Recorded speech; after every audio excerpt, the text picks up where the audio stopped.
નગર પ્રાથમિક શિક્ષણ સમિતિના અધ્યક્ષ નિશિત દેસાઈના અવસાન બાદ નવા અધ્યક્ષ માટે તારીખ 15ના રોજ ચૂંટણી કરવામાં આવશે. ત્યારે નવા અધ્યક્ષ કોણ બનશે તેને લઈને રાજકીય માહોલ ગરમાયો છે.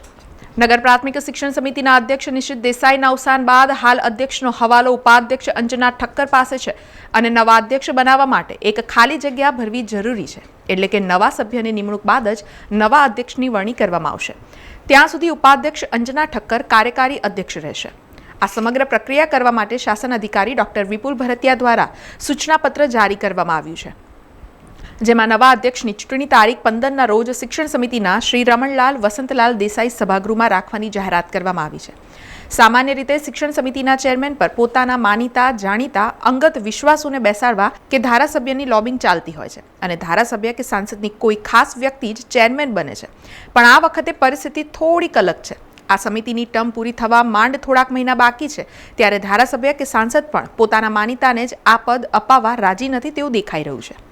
એટલું જ નહીં, અધ્યક્ષના દાવેદારોમાં પણ ગણતરીના મહિના માટે અધ્યક્ષ બનવાની લાલસા ઘણી ઓછી જોવા મળી રહી છે. તેમ છતાં ચેરમેન બનવા ઈચ્છુક લોકોની આંતરિક લોબિંગ ચાલી રહી છે.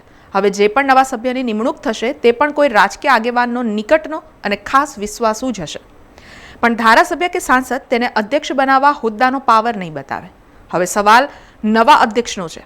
સામાન્ય રીતે અધ્યક્ષ પદ માટે અનુભવી અને નિર્વિવાદ વ્યક્તિની પસંદગી પર વિશેષ ભાર મૂકવામાં આવે છે. ત્યારે હાલની સ્થિતિમાં કિરણ સાળુંકેનું નામ મોખરે ચર્ચાઈ રહ્યું છે.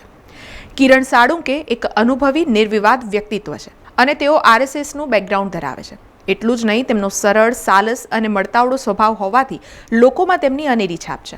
એટલે તેમનું નામ મોખરે ચર્ચાઈ રહ્યું છે. પણ જે પણ ચિત્ર હશે તે તો તારીખ 15ના રોજ ચૂંટણી બાદ જ સ્પષ્ટ થશે. અગર આ વખતે આ બેઠક મહિલા સભ્ય માટે અનામત હશે તો નવા અધ્યક્ષ તરીકે અનુભવી હાલના ઉપાધ્યક્ષ અંજના ઠક્કરને જ ચેરમેન બનાવાય તો પણ નવાય નહીં. સમાચારોના સતત અપડેટ માટે TNN ન્યૂઝને YouTube પર સબસ્ક્રાઇબ કરી બેલ આઇકોન પ્રેસ કરો અને અમારી સાથે જોડાયેલા રહો Facebook, Instagram અને Twitter ઉપર.